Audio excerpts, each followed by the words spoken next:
The sound of my phone ringing cut through the Montana wilderness like a chainsaw through silence. I was sitting by the Yellowstone River, watching my 16-year-old son Mason cast his line into water so clear you could count the rocks on the bottom. For the first time in 3 years, I wasn't thinking about security protocols or system failures, or the next crisis waiting back at the office. My name is Oliver Mitchell. I'm 47 years old, and I run IT infrastructure for a defense contractor. At least I did until that phone call changed everything. I almost didn't answer.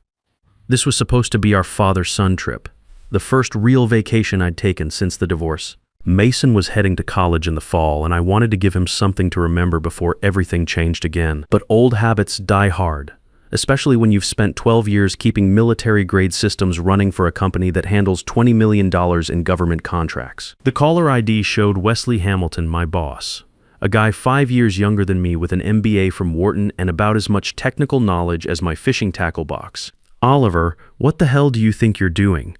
His voice came through the speaker before I could even say hello. "We need you back here immediately. The Pentagon review is next week." I kept my voice calm, watching Mason adjust his grip on the rod. The kid had been stressed about college applications, about money, about whether I could handle being a single dad and still provide the stability he needed. This trip was supposed to help both of us decompress. My leave was approved 2 months ago, Wesley. Everything's documented and handed off to Justin. I don't care about your paperwork. We've got a situation, that security protocol you refused to sign off on. We need it implemented now, or we lose the contract. That protocol, the one with more holes than Swiss cheese. The one that would let hackers walk through our system like it was a revolving door. I'd written a 20-page report explaining why it was dangerous, why rushing it would compromise military data, why we needed another 6 months to do it right. Wesley, I told you last month. That system isn't ready. If we deploy it now, I don't want to hear your technical mumbo-jumbo. You're paid to implement, not think. Get back here and sign the approval, or consider yourself terminated. The world should have tilted. 3 years ago, when Sarah left and took half of everything, words like that would have sent me into a panic spiral. Bills to pay, Mason's college fund, the mortgage, health insurance. But sitting there by the river, with my son finally relaxed for the first time in months, something different happened. I looked at Mason, who was pretending not to listen but obviously hearing every word. The kid had watched me work nights and weekends for years, had seen me stress over every emergency call, had lived through the divorce partly caused by my inability to say no to work demands. He'd grown up thinking that's what being a responsible adult looked like, being available 24/7 for people who didn't respect your time or expertise. Not anymore. I laughed. Not a bitter laugh, a relieved one, like a weight I'd been carrying for years just lifted off my shoulders. "You know what, Wesley? Go ahead and terminate me. Because I'm not signing my name to something that's going to get people hurt." I hung up before he could respond. Mason looked over from his spot on the riverbank, eyes wide. "Dad, did you just get fired?" "Yeah," I said, surprising myself with how calm I felt. "And it might be the best thing that's happened to us in years." But Wesley's panic wasn't an ending. It was just the beginning of something I should have done a long time ago. For the rest of that afternoon, we fished in comfortable silence. Mason caught 3 trout, and I caught myself thinking clearly for the first time in months. The Army had taught me that sometimes tactical retreats aren't defeats. They're positioning moves. Getting fired for refusing to compromise security wasn't failure. It was finally drawing a line I should have drawn years ago. When we got back to the cabin that evening, my phone was lighting up like a Christmas tree. Missed calls, voicemails, text messages, but for the first time in 12 years, I didn't feel the familiar spike of anxiety. I poured myself a bourbon and settled into one of the old wooden chairs on the porch. Mason started building a fire in the stone fireplace inside, but he kept glancing at me through the window. The kid was tough. The divorce had forced him to grow up fast, but I could see he was worried about what came next. I scrolled through the messages. The first was from Grace Miller, my lead systems analyst, and one of the few people at the company who actually understood what I did every day. "Oliver, please tell me Wesley didn't actually fire you. The whole team is freaking out. Nobody understands your custom configurations, and Justin just crashed the backup server trying to run your diagnostics." The Pentagon liaison called asking specifically for you to brief them on the security updates. What should I tell them? The second was from Justin himself. The kid Wesley wanted to promote into my spot. "Mr. Mitchell, I'm sorry. I tried to explain to him that I need at least 6 months of training before I can handle the military protocols. He told me to figure it out or he'd hire someone who could. I don't know what to do. The whole system is more complex than he understands. Poor kid. He was smart, eager to learn, but Wesley was setting him up to fail spectacularly. And when the failure happened, it wouldn't just be embarrassing. It would be dangerous. That's when I started to understand what was really happening. Wesley had been taking credit for my work for 2 years, telling clients and Pentagon officials that he was the technical mastermind behind our security innovations. But when things got complicated, when they needed someone who actually understood the difference between PowerPoint presentations and real-world implementation, they called me. And now, I was gone. The third message made my stomach clench, not with fear, but with anger. It was from Colonel Sarah Martinez at the Pentagon, someone I'd worked with on 3 major security upgrades over the past 5 years. Oliver, we need to discuss the timeline for the new authentication protocols. My team has concerns about the implementation schedule, and frankly, you're the only contractor we trust to give us straight answers.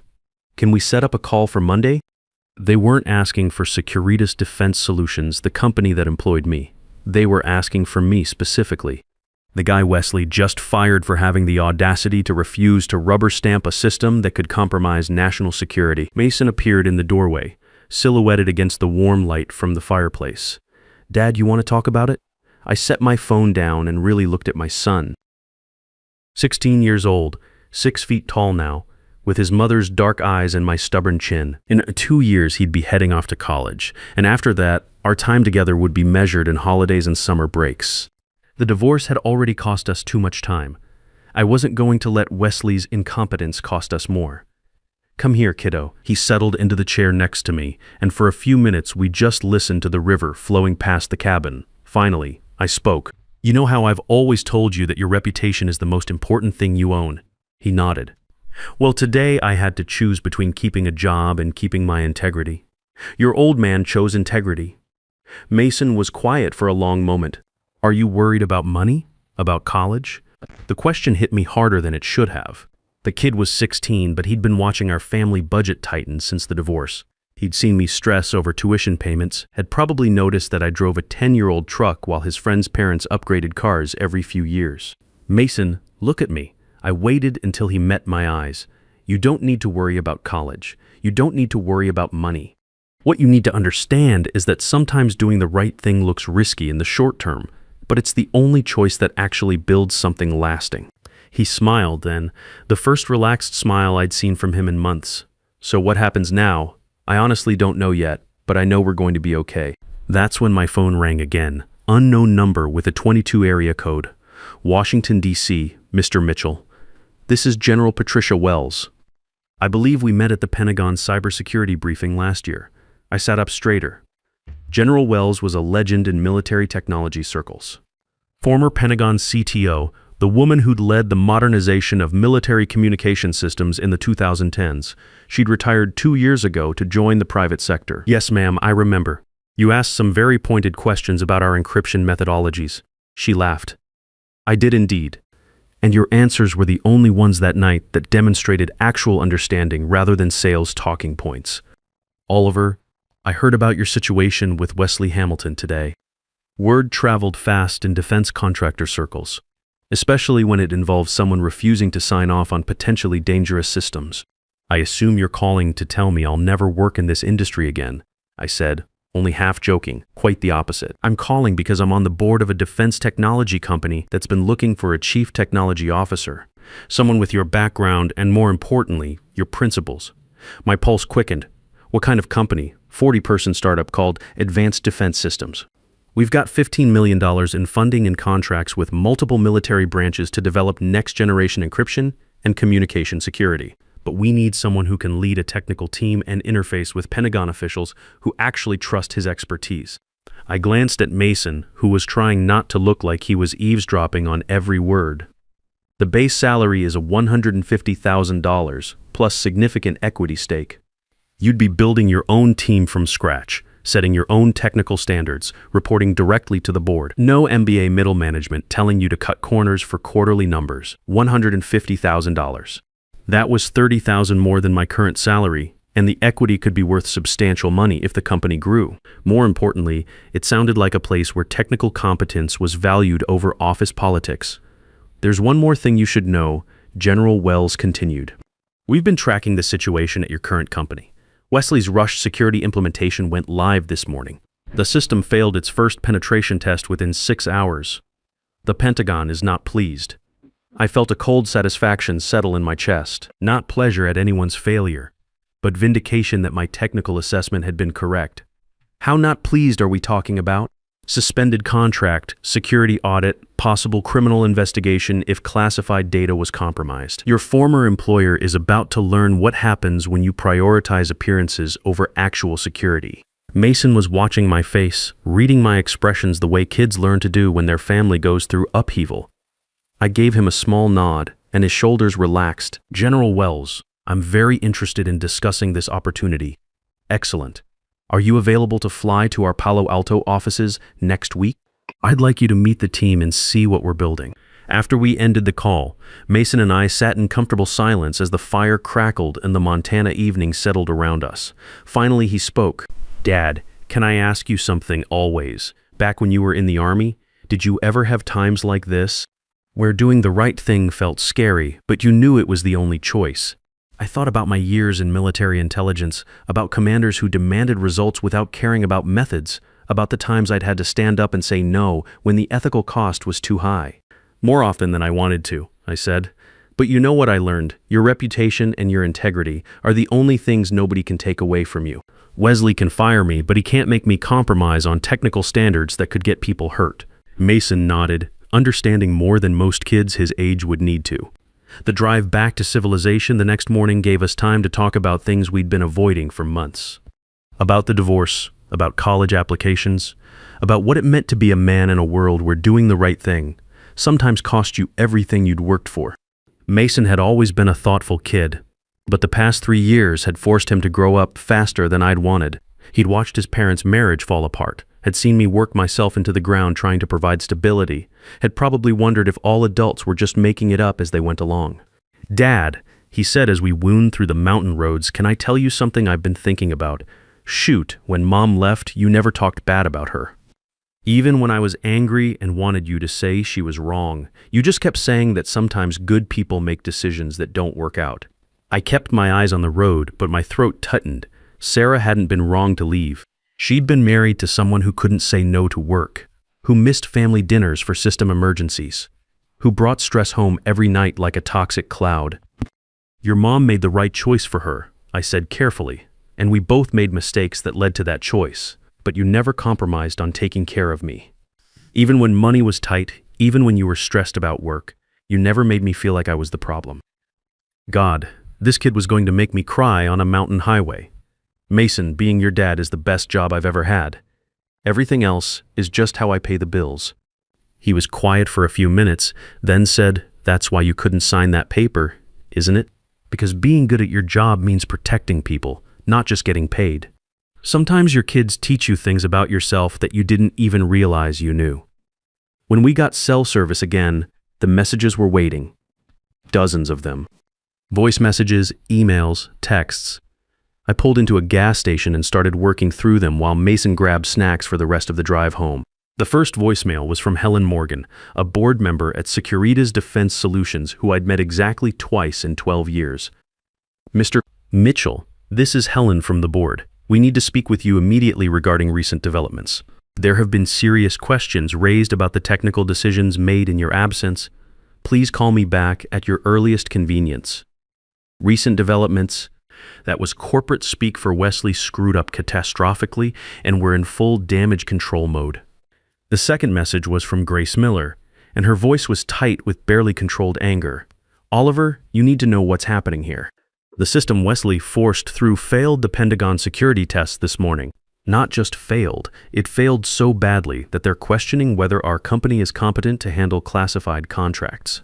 The Colonel Martinez you work with called specifically asking where you were and why you weren't overseeing the implementation. Wesley told her you'd abandoned your responsibilities. I set her straight, but the damage is done. I felt that familiar cold anger settling in my chest. Wesley hadn't just fired me for refusing to compromise security standards. He'd tried to destroy my professional reputation to cover his own incompetence. The third message was from Justin, and I could hear the exhaustion and stress in his voice. Mr. Stone, I know you probably don't want to hear from anyone at the company right now, but I wanted you to know that 3 of us from the technical team submitted a formal report to the board explaining what really happened. We documented everything: your security concerns, your recommended timeline, Wesley's decision to override your technical assessment. We made sure they knew you tried to prevent this disaster. Good kid, he was going to have a solid career if he could get away from Wesley's toxic management style. But it was the last message that made me pull out a pen and start taking notes. It was from Colonel Martinez herself. Oliver, I need to speak with you directly. The system failure this morning has raised serious questions about Securitas Defense's technical competence. Frankly, in 5 years of working with your company, you're the only contractor who's consistently provided reliable technical assessments.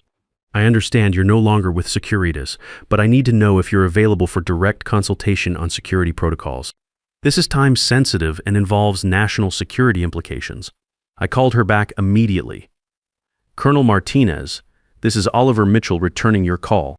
Oliver, thank you for calling back quickly. I need to ask you directly. The security protocol that failed today, did you have concerns about its implementation? Yes, ma'am, I submitted a 20-page technical assessment recommending a 6-month development delay to address critical vulnerabilities. And what was the company's response to your assessment? I took a breath. This was the moment where I could either protect Wesley and the company or tell the truth and potentially burn every bridge in the defense contractor world. I was terminated for refusing to sign off on the implementation. Silence on the other end of the line. Then, quietly, you were fired for doing your job correctly. Yes, ma'am. Oliver, I'm going to be direct with you. Securitas Defense Solutions is about to lose their security clearance. The system failure combined with evidence of poor technical oversight has triggered a full audit. But more importantly, we need someone we trust to consult on fixing the vulnerabilities you identified. Are you available for independent consultation? My heart rate picked up. Independent consultation with the Pentagon meant I could work directly with the military officials who actually understood technical expertise, without corporate middle management filtering every decision through quarterly profit concerns. I'm very interested, Colonel. Good. I'll have contracts sent to you within 48 hours.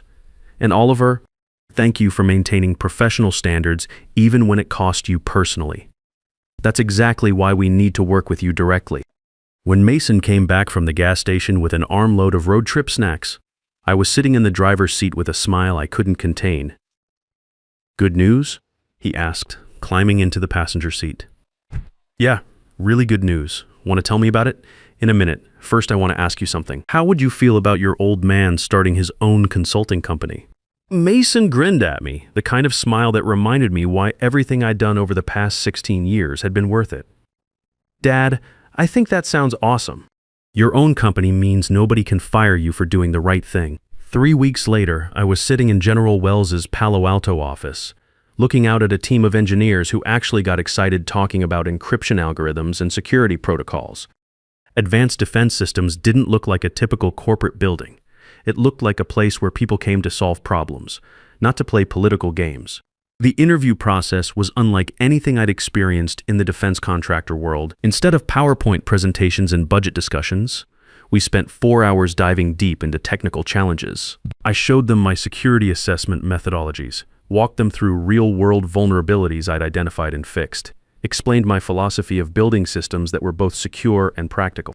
At the end of the day, General Wells made me an offer that was about more than just money.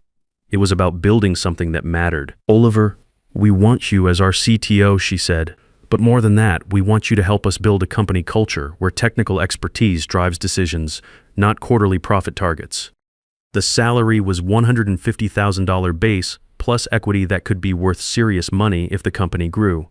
But what sold me was the autonomy. I'd be hiring my own team, setting my own technical standards, working directly with military clients who valued competence over politics. I called Mason that night from my hotel room. Dad, how did it go? I got the job, kiddo. That's amazing. When do you start? 2 weeks, which gives us time to take another fishing trip before school starts. There was a pause, then Mason said quietly, Dad, I'm proud of you for standing up for what you believed in, even when it was scary. That kid was going to be all right. Meanwhile, back at Securitas Defense Solutions, Wesley's world was collapsing faster than a house of cards in a hurricane. The Pentagon security audit had uncovered not just the system vulnerabilities I'd warned about, but a pattern of cutting corners and falsifying technical reports to meet contract deadlines. Grace Miller kept me updated on the fallout. The company lost their security clearance within 6 weeks. 3 board members resigned in disgrace. The FBI opened a criminal investigation into whether Wesley's incompetence had actually compromised classified military data, and Wesley himself. He was terminated by the same board that had backed his decision to fire me. Last I heard, he was working for a mid-tier IT consulting firm, staying far away from anything involving government contracts or security clearances. But the real vindication came 3 months after I started at Advanced Defense Systems. Colonel Martinez called to tell me that our new encryption protocols had passed every Pentagon security test with perfect scores. Oliver, in 15 years of evaluating contractor work, I've never seen technical documentation this thorough or implementation this clean. You've set a new standard for what defense contractors should be delivering. 6 months after that phone call in Montana, I was standing in front of a team of 15 engineers, reviewing the security protocols that would protect military communications for the next decade. My name was on the patents. Pentagon officials called me directly when they needed technical assessments they could trust. Defense Technology magazine wanted to interview me about revolutionizing contractor accountability standards. More importantly, Mason was thriving at MIT with the full academic scholarship he'd earned through his own hard work and intelligence. The financial stress that had shadowed our family for 3 years was gone. Not because we'd won some lottery, but because I'd finally learned to value my expertise correctly and refuse to work for people who didn't. But the best moment came during Mason's winter break when he visited the Advanced Defense Systems offices for the first time. I introduced him to my team, showed him the encryption systems we were building, let him see his old man in an environment where technical competence was respected. After the tour, we grabbed coffee in the break room.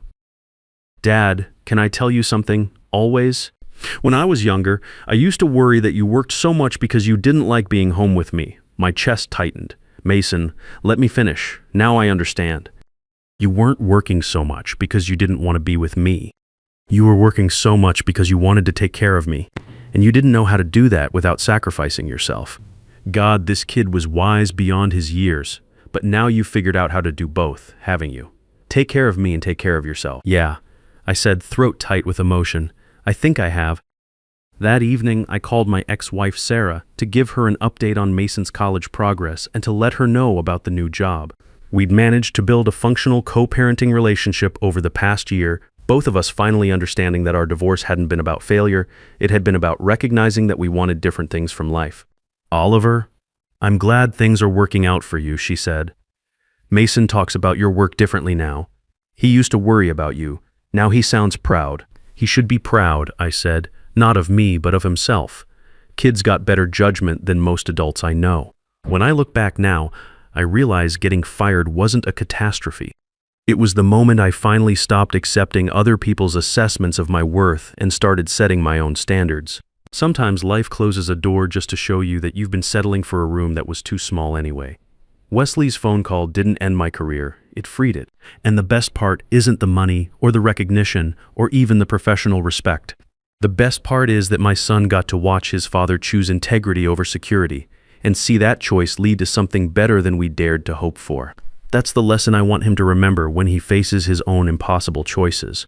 Sometimes the right thing looks like the risky thing, but it's the only choice that actually builds a life worth living. How did my story hit you? Share your thoughts in the comments. Your value isn't determined by how much abuse you can absorb, it's measured by the standards you refuse to compromise. When you stop accepting other people's low expectations of your worth, you discover opportunities that were always there waiting for someone with your integrity. The people who fire you for doing the right thing aren't the people you want to work for anyway. Real leaders recognize and reward competence, especially when it comes with the courage to say no to dangerous shortcuts.